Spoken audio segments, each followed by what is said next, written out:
Por esta razón, las temporalidades menores están destruyendo tu trading.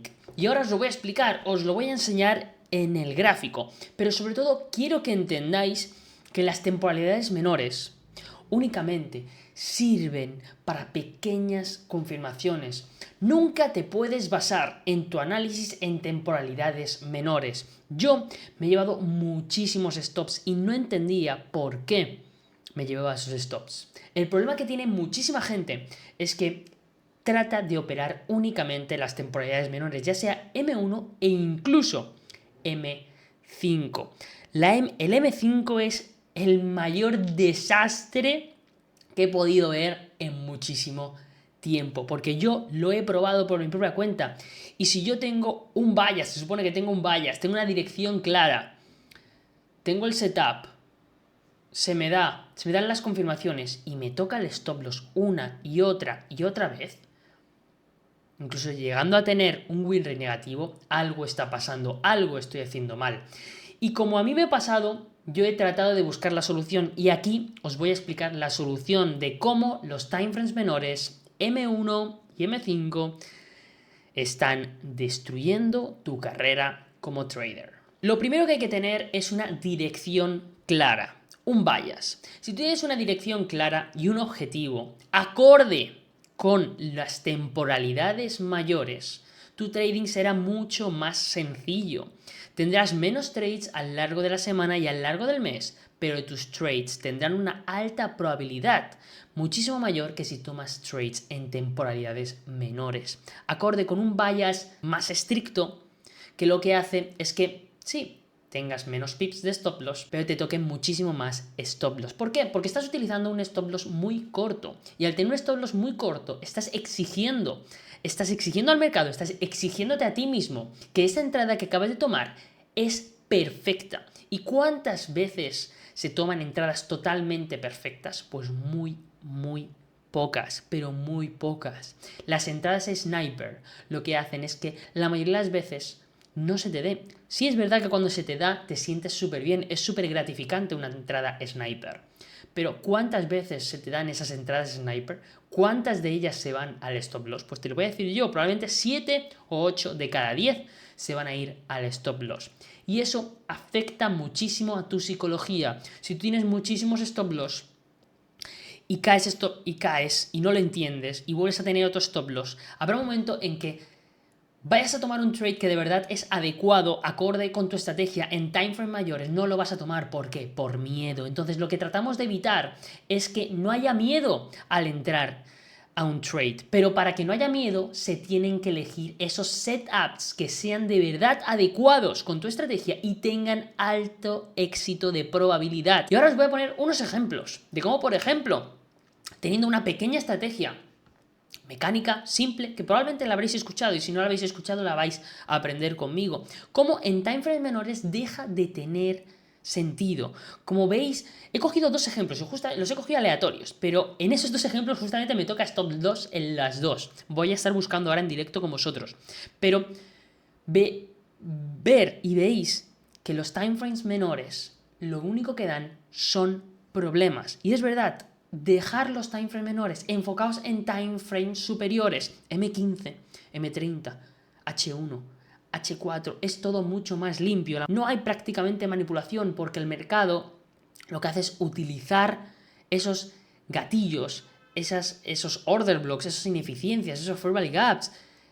Todo eso lo utiliza con mucho más claridad. Hay que tener en cuenta que los fondos, literalmente esto lo escuché en una entrevista, los fondos se ríen de los traders retail. ¿Por qué? Porque estamos tratando de operar timeframes menores. Los fondos utilizan timeframes grandes, de H1 para arriba, incluso diario. Por lo que si los fondos ganan, si nosotros tenemos en cuenta que los fondos ganan, nosotros vamos a hacer exactamente lo mismo que hacen los fondos, que es operar esos timeframes mayores. Entonces, vamos al vídeo, vamos a ir directamente a la gráfica y os voy a enseñar cómo los timeframes menores están destruyendo por completo tu trading. Muy bien, ya estamos aquí. Eurodólar, M5, como podéis ver, seguro que muchos de vosotros habéis estado escuchando cómo puedo operar en la London Kelson con la sesión asiática. Bien, pues aquí os voy a explicar cómo se operaría la London Kilson en M5 e incluso en M1, para que veáis que no tiene ningún tipo de sentido, porque la mayoría de tus trades se van a ir al stop loss. Aquí podéis observar cómo tenemos el rango asiático más claro, no se puede hacer un rango asiático. ¿Qué es lo que esperamos? Lo que esperamos es una manipulación del rango asiático, aquí lo tenemos, por encima del high del día anterior, aquí lo tenéis, M5 estamos, dentro del high del M5, manipulación, ¿qué esperamos? Displacement, que nos cree ineficiencia al mercado, ¿vale? Fijaos cómo aquí el mercado me crea una ineficiencia. Genial. Pero ¿qué nos gustaría ver más? Pues un pequeño cambio de estructura, ¿no? Cambio de estructura. Y justo, fijaos, como este cambio de estructura tiene aquí una ineficiencia, un fair value gap. Entonces, ¿cuál sería mi entrada? Vale, mi entrada sería, por ejemplo, en el punto alto del fair value gap. Fijaos, 10 pips de stop loss. Buscaríamos un 1-2, ¿verdad? Ahí tenemos, 1-2. Pues fijaos lo que pasa. El mercado saca el high del día anterior, te crea el displacement en M5, dos displacements, uno aquí, otro aquí, lo toca y automáticamente se te da la vuelta y te toca el stop loss.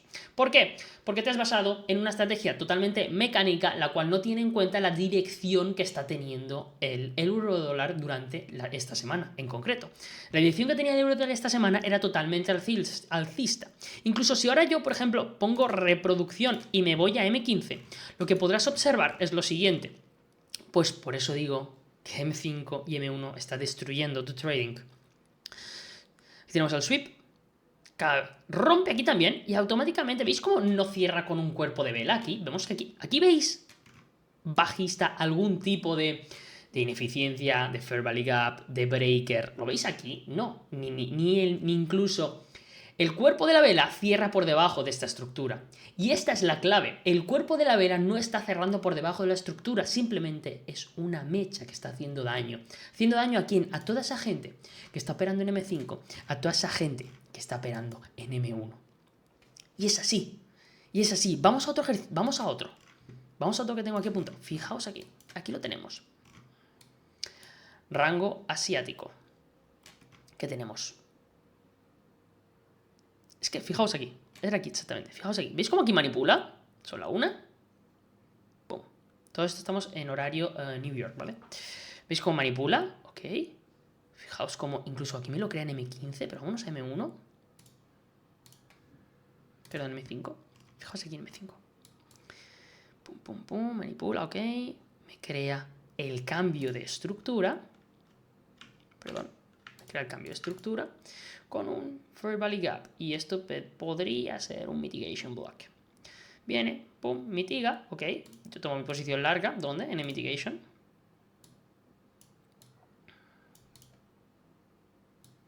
¿Y yo qué busco? Bueno, yo buscaría como mínimo que me lleve estos highs, ¿verdad? Vale, vamos a ver.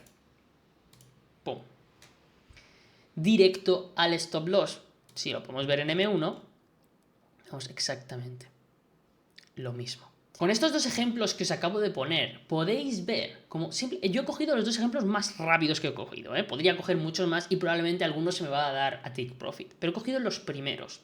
Nos podemos dar cuenta de que el mercado no respeta ni M1 ni M5 a menos de que vaya sostenido de una estructura mayor. Y esa es la clave.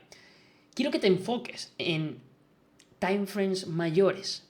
Trata de operar M15, trata de operar M30, H1, fíjate en eso y fíjate cómo va a respetar muchísimo más los order blocks y las ineficiencias, los highs y los lows. ¿Por qué? Porque va a haber menos manipulaciones. Entonces, mi recomendación es que te enfoques en esos timeframes y dejes por completo de operar timeframes menores, con menos pips de stop loss.